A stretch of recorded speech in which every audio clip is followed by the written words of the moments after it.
Purple Unicorn chuckled and wondered if this was how Celestia felt when she became excited. You deserve it, sweetie. But breakfast first, and you have to feed opalescents before anything else, okay?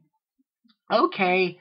It was late afternoon when Sweetie Belle came back. She had kept her promise and fed opalescents, and had spent most of the morning walking around town or cleaning up the Cutie Mark Crusaders' headquarters. Twilight! She called as she walked into the library. I'm back! There was no answer. Twilight, are you home? She walked towards the kitchen until she heard a noise. Walking towards it, she found the door to the basement slightly ajar. Inside, she could see a veritable kaleidoscope of shifting colors inside, casting strange shadows on the wall. Are you down there, Twilight? She called. There was no reply, but for a moment she thought she heard a mentor's voice downstairs. Opening the door and carefully making her way downstairs, she was able to hear more clearly. Okay, Spike, you have to do 3 turns only. Gotcha, Twi. There was a cranking sound. Gosh, this thing is labor-intensive, Spike added, sounding somewhat grumpy. I know, but I want to finish this before Sweetie gets back. Sweetie stopped. Why? Spike asked, unknowingly echoing the filly's thoughts. You think she'd get in the way or something?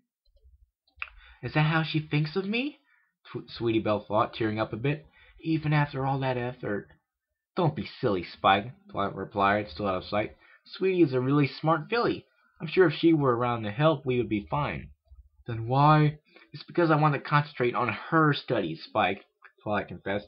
She has to learn a lot of magic like this. She has a lot to learn in magic like this might confuse her. She needs to learn the basics first, and she's very curious, so I know she would try and understand this. The Purple Unicorn sighed. It's like my old professor used to say. You have to build a solid foundation. What is this, anyway? Sweetie Belle finally reached the end of the steps and looked into the lab. In the middle of the basement was a huge crystal orb floating over some sort of machine. Spike was patiently watching and switching some levers every few moments. Twilight would cast a spell into it. Well, Spike, this sphere allows me to cast spells that affect time and space itself. It is an ancient artifact that I am making the subject of my thesis, Twilight explained as she cast another spell into it. Princess Celestia was very generous to let me use it. You already have a thesis plan? Spike asked, impressed. That's amazing, Twilight. Well, Okay, I really just wanted to study it. I haven't really thought much about the paper itself. Spike chuckled. Well, you at least know what you're trying to do now, right? Twilight shot the dragon a dirty look. Of course I know, Spike. Right. The dragon rolled his eyes, clearly not convinced as he glanced to the stairs and spotted the filly. Hey, Sweetie Belle. Twilight stopped and looked over his shoulder with a small smile. Hi, Sweetie. Don't be shy. Come in. I'm just about finished. The filly stepped carefully into the room, doing her best to avoid touching the machines or getting too close to the crystal orb. This is so fucking long. Sorry. Hi, Twilight, she said once as she safely in one of the corners of the room. So, is this what Princess Celestia sent you? That's right, Twilight smiled. That's not the only thing. She pointed at a nearby table with a lot of other devices on it. Those are for you to practice. Go on, take a look. I think I'll stay here until you finish, if you're almost done, Sweetie Belle said. Twilight smiled at her and nodded. The filly watched the Purple Unicorn for a moment.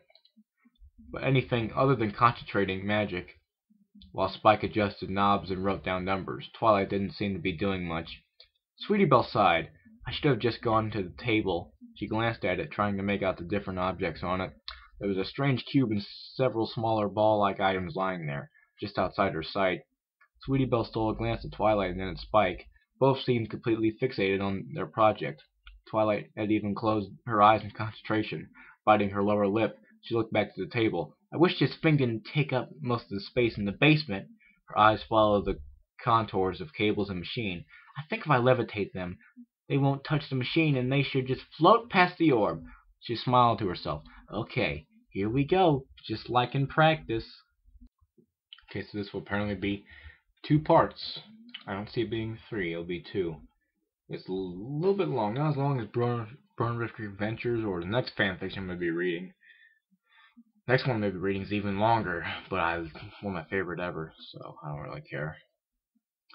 Her horn started glowing with a soft white aura, and slowly several objects started to float. Sweetie Belle's eyes narrowed as she commanded her magic to bring them to her. Twilight will be so proud of me. The young unicorn's magic carried the objects past the table and over the machines. It was when they were passing the crystal orb that things went wrong. Twilight's eyes snapped open as she tried to cut her spell short, but she couldn't. She looked in horror as the white magic aura around the magical items was suddenly sucked into the crystal. The magic items floated there as their magic was forcefully stripped from them. Spike! Twilight shouted. Go to the other room and cut the energy source. Spike turned around at her shout, and his eyes widened in horror as he saw the items starting to shake and smoke started to pour out of them. "I'm going!" he shouted as he hopped over the machines and ran into another room. There was a short pause, and then, "I can't! I turned it off and on, but it won't stop." Sweetie Belle, for her part, couldn't concentrate much on what was happening. She looked around as things seemed to slow down. She saw Twilight turn to look at her with horror. The purple unicorn was shouting something, but she couldn't hear her. It was then one of the small ball-like items exploded. To Sweetie's eyes it seemed as if it broke into pieces, with fire slowly making its way out, only for it to very slowly spiral into the crystal, which started to turn orange. The next one followed the same fate, only slower if possible. She saw, with a horrifying slowness, how the magic exploded in Twilight Sparkle. The purple unicorn was completely engulfed in magical flames, but her worried eyes never wavered from Sweetie Belle. There was a bright flash of light, and when she could see again, she only saw a crystal figure of a unicorn where her mentor used to stand. The other item exploded, got siphoned into the crystal sphere, and then it was her that was covered in magic. As the world bent and shifted around her, she saw, in a dreadful moment of clarity, Twilight shattered into pieces that were caught in the magical maelstrom. They floated in the air and flashing out of sight before Sweetie could even lift a hoof in protest. The world shook around her. The sphere cracked. Suddenly everything was moving much faster, and there was an ear-splitting cry as Sweetie Belle screamed. I'm not going to scream very loud. Ah! Sorry, that wasn't very serious, but can't bother my parents. She jerked violently, finding herself struggling against something warm and stifling before she rolled on to the side and fell. Oof! Sweetie Belle shook her head and groaned. What? She detangled herself from the comforter and looked around, blinking. She was in her room. She shook her head. What am I doing here? Her eyes snapped wide open. The crystal orb, the magical items, the explosion! Twilight! In a panic, she slammed the door open with her magic and quickly ran down the stairs. Sweetie Belle! A voice called just as she was about to open the door and run out. Huh? The Philly unicorn did a double take. Sis? When did you get back? Wait, if you're here, how long have I been out? Rarity looked at her sister with a bit of trepidation. I believe you went to sleep early last night, sweetie. I did? Sweetie Belle sat down. Wow, I must have been really tired. And that dream. What dream? I dreamt that Twilight had a horrible accident and... It's okay, sweetie, Rarity said, comforting the smaller unicorn. Twilight is fine, I promise. I just saw her last night before... Wait! Sweetie Belle interrupted. What time is it? About 8:30. Why? Oh no, I'm late! Sweetie panicked. For what? It's your vacation. But I've been studying really hard with Twilight. I can't miss a class. I'm getting really good. You have? Rarity blinked. Good at what? Sweetie Belle's horn glowed for a second as her saddlebags floated up to her and settled on her back. Rarity's mouth fell open. Anyway, I can't stay. Sorry, sis, I've got a shield spell to learn. Philly shouted in excitement as she ran out the door and closed it behind her. Rarity stared at the door for a second before clamping her mouth shut with an audible snap. I'm late, Sweetie Belle groaned as she galloped towards the library. She thought she heard somebody shouting her name, but she ignored them as she reached the library. Surprisingly, the door was locked. Sweetie Belle frowned. Oh, she must still be working with those items Princess Celestia sent her, she said, brightening.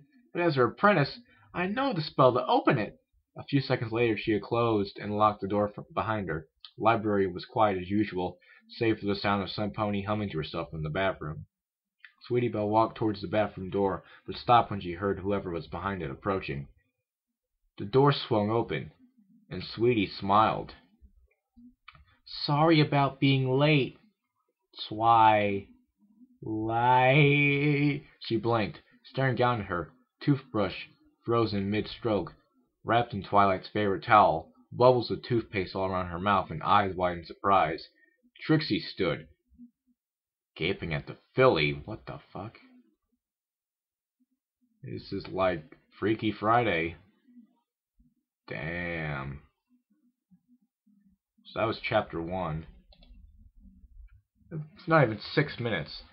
In the next chapter I'm going to read one short chapter, and then the next one will be even longer than this one. So, yeah. I'm only going to read 4 today, so see you guys in a bit.